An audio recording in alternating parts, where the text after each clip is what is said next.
Imagine you are looking at the sky and आपको एक aeroplane जाते हुए दिख रहा है। उस एरोप्लेन के पीछे आप गौर से देखोगे तो कभी कभी आपको पतला पतला क्लाउड्स बनते हुए दिखेगा, कुछ ऐसे। तो ये क्लाउड्स क्यों बन रहा है, राइट? दूसरी बात, आपने ठंडा ठंडा पानी का बॉटल फ्रिज से बाहर निकाल के रखा है एंड उस बॉटल के ऊपर आफ्टर सम टाइम आपको ऐसा वाटर ड्रॉपलेट्स बनते हुए दिखेगा। तो ये वाटर कहां से आ रहा है, राइट? एंड तीसरी बात, imagine it's a cold winter morning, एक ठंडी सुबह है एंड आप सुबह सुबह खेतों में जा रहे हो। सुबह सुबह लोग खेतों में क्यों जाते हैं ये तो आपको भी पता है। खैर, आपने खेतों में जाके, फील्ड में जाके बहुत सारे प्लांट्स देखे, ग्रास देखा, तो उनके जो लीव्स थे उसके ऊपर आपने नोटिस किया कि बहुत सारे वाटर ड्रॉपलेट्स आ चुके थे। तो ये वाटर ड्रॉपलेट्स, जिनको हम ड्यू ड्रॉप्स बोलते हैं, ओस की बूंदे, ये कहां से आती है, क्यों आती है?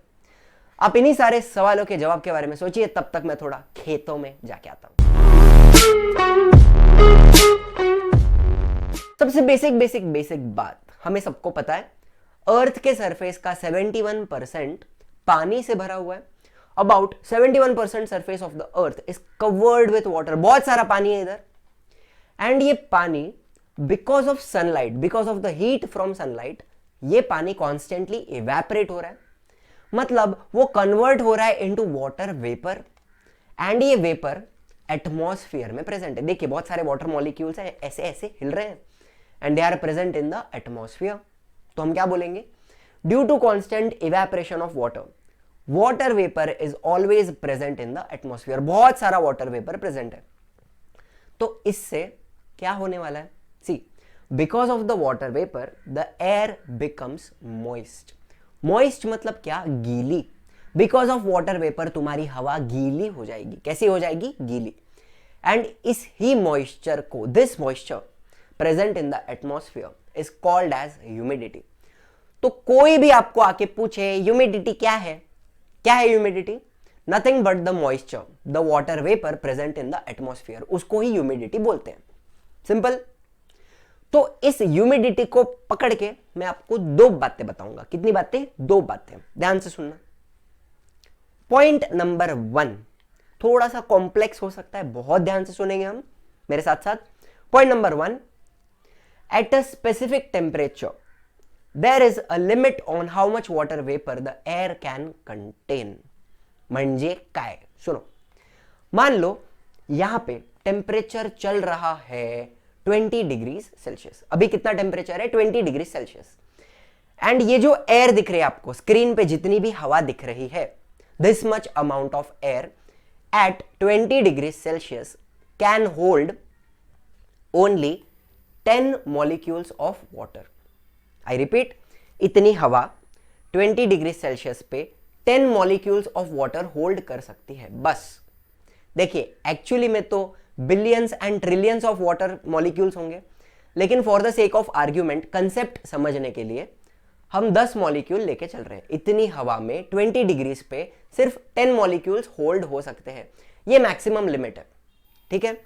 अगर 10 मॉलिक्यूल्स से ज्यादा वाटर मॉलिक्यूल आ जाते हैं, देखिए कितने आ गए, 4 एक्स्ट्रा हो गए, तो इनका क्या होगा?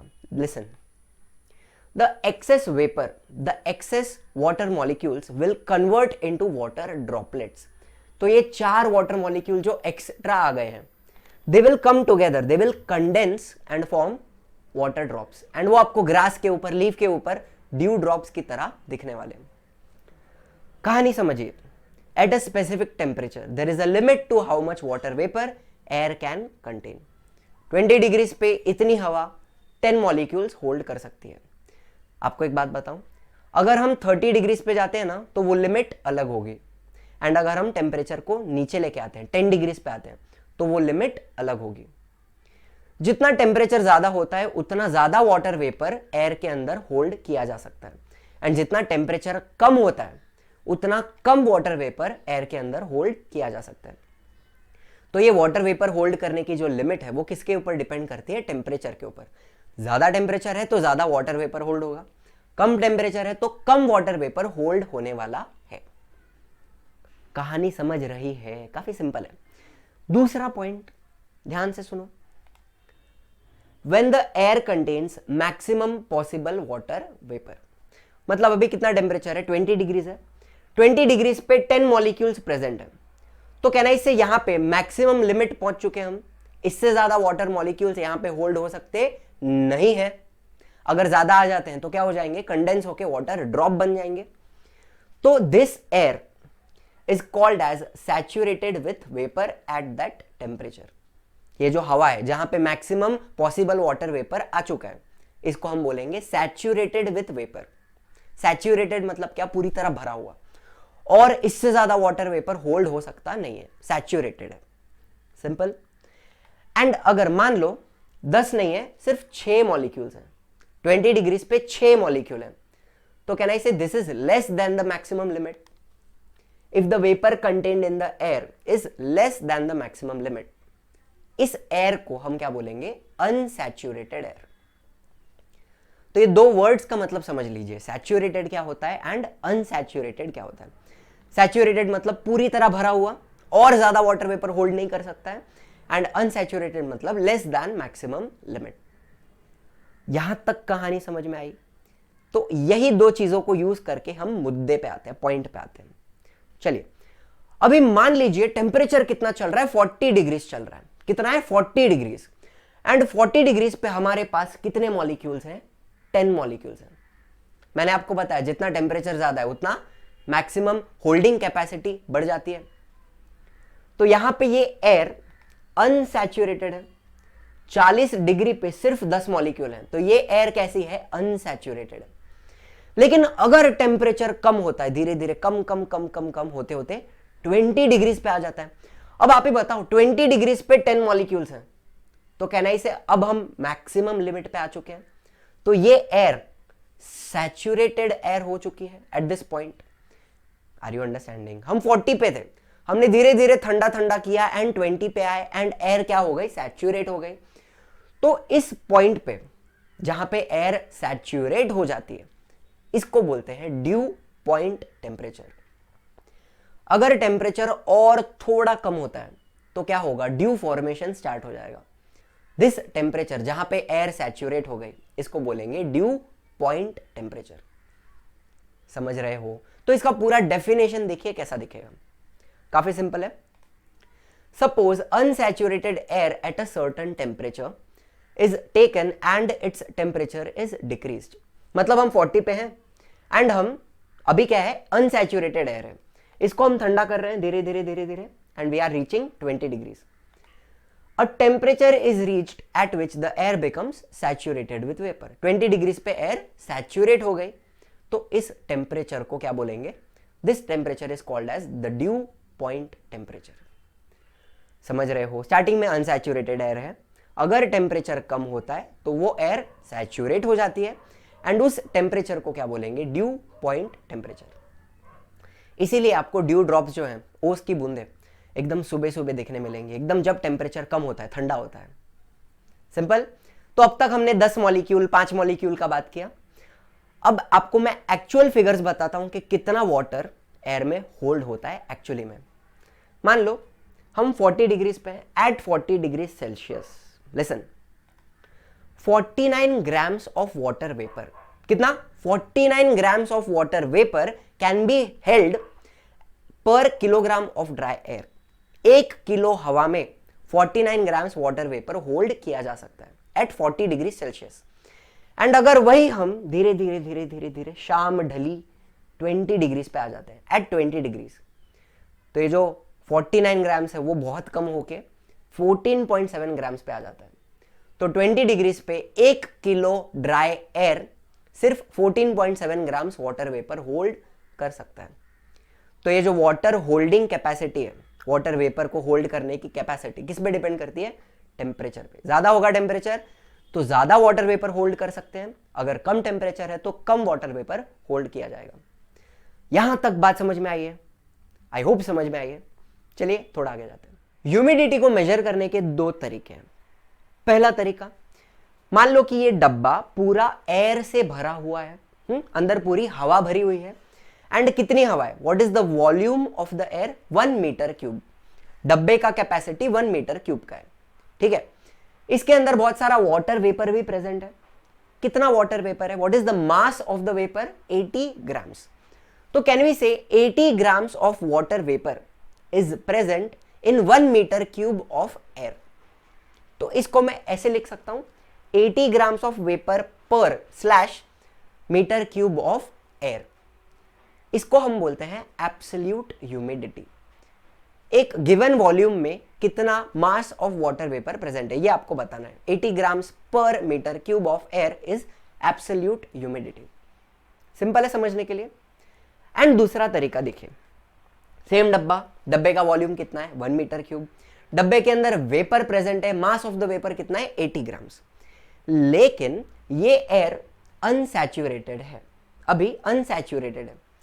तो इसको अगर मुझे सैचुरेट करना है तो मुझे और वाटर वेपर चाहिए। तो mass of the vapour needed to saturate the air कितना है 100 ग्राम्स। अभी सुनो, अभी अंदर कितना है 80 ग्राम्स है, 100 ग्राम्स अगर हो जाता है तो सैचुरेट हो जाएगा एयर। तो मैं यहां पे एक रेशियो मिल जाएगा मुझे, ध्यान से सुनना, 80 grams the mass of vapour present in the air upon mass of vapour needed to saturate the air 80 upon 100। And इसका अगर हम परसेंटेज निकालें इनटू 100 करके तो मुझे मिलेगा 80%। तो कहना इसे यहां पे 80% ह्यूमिडिटी है। इसको बोलते हैं रिलेटिव ह्यूमिडिटी। समझ में आया किस तरह से परसेंटेज निकाला? Mass of vapour actually present upon mass of vapour needed to saturate the air into 100। Simple है। तो मुझे बताओ, अगर अभी रिलेटिव ह्यूमिडिटी 80% है, अगर ये 100% हो जाती है तो क्या हम ड्यू पॉइंट पे आ जाएंगे? राइट? तो देखिए सिंपल सा यहां पे पॉइंट दिया है, the relative humidity at dew point will be 100%। Simple. And एक जनरल बात बताऊंगा आपको, if the relative humidity is more than 60% we feel that the air is humid. अगर 60% के ऊपर ह्यूमिडिटी है तो हमें वो ह्यूमिडिटी फील होने वाली है, हमें वो गीला गीला मॉइस्चर फील होने वाला है, एंड बहुत स्वेटिंग भी आती है ऐसे टाइम पे। And if the relative humidity is less than 60% we feel the air is dry. Simple. चलिए थोड़ा आगे जाते हैं। अभी अगर आप गूगल करोगे ह्यूमिडिटी इन मुंबई तो आपको मिल जाएगा, देखिए वहां पे लिखा हुआ 71%। ये क्या है? रिलेटिव ह्यूमिडिटी की बात हो रही है। 71%। अगर ये 100% हो जाती है तो हम ड्यू पॉइंट पे आ जाएंगे। And you can monitor this. ये सुबह का 11 बजे का है, अगर आप रात को देखोगे तो यही ह्यूमिडिटी ऑलमोस्ट 90-92% तक पहुंच जाती है। मतलब ये किसके ऊपर डिपेंड करता है? टेम्परेचर के ऊपर डिपेंड कर रहा है रिलेटिव ह्यूमिडिटी कितनी है। ओके। एंड हमने स्टार्टिंग में बात की थी एरोप्लेन के पीछे क्लाउड्स क्यों बन रहे हैं। एक सिंपल सा एक्सप्लेनेशन है। देखिए, एरोप्लेन के इंजन से बहुत सारी गरम गरम गैसेस रिलीज हो रही हैं, एंड वो गरम गरम गैसेस के अंदर वाटर वेपर भी प्रेजेंट है। अब वहां पे ऊपर टेम्परेचर बहुत कम होगा तो जो वाटर वेपर रिलीज हुआ है इंजन से वो इमीडिएटली कंडेंस हो जाएगा एंड वाटर ड्रॉपलेट्स बन जाएगा tiny tiny, and that is why आपको वो क्लाउड्स दिखने वाले हैं। The water vapour released by the aeroplane engine condenses and forms the clouds, right? And वो क्लाउड्स कितनी देर तक वहां पे रहेंगे ये किसके ऊपर डिपेंड करेगा? आजू बाजू के रिलेटिव ह्यूमिडिटी के ऊपर। अगर ह्यूमिडिटी ज्यादा है तो वो क्लाउड्स लंबे टाइम तक वहां पे आपको दिखने वाले हैं, आधे घंटे तक दिख सकते हैं, 1 घंटे तक दिख सकते हैं। एंड अगर वहां पे ह्यूमिडिटी ऊपर आसमान में ह्यूमिडिटी कम है तो ये क्लाउड्स 1 मिनट या 2 मिनट में भी गायब हो सकते हैं। सिंपल है। The vapour will condense to form the clouds, and वही क्लाउड्स जो नॉर्मल क्लाउड्स होते हैं वैसे ही ये क्लाउड्स हैं। ओके। एंड लास्ट बात, हमने ठंडी ठंडी बॉटल फ्रिज से बाहर निकाली थी, तो बॉटल हमने बाहर निकाली तो बॉटल के आजू बाजू का जो एयर है वो एयर कूल हो जाएगा। The air around the bottle will cool. अब हवा अगर ठंडी होती है तो कहना इसे वो सैचुरेट हो जाती है, एक पॉइंट पे ड्यू पॉइंट टेम्परेचर आ जाता है।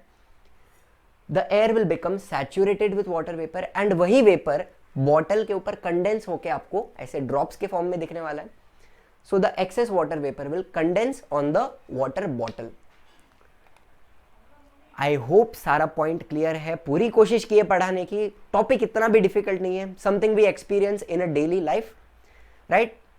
अगर आपको वीडियो अच्छा लगा है तो शेयर करना, सब्सक्राइब करना, चैनल को लाइक कर देना वीडियो को, and as usual thank you very much.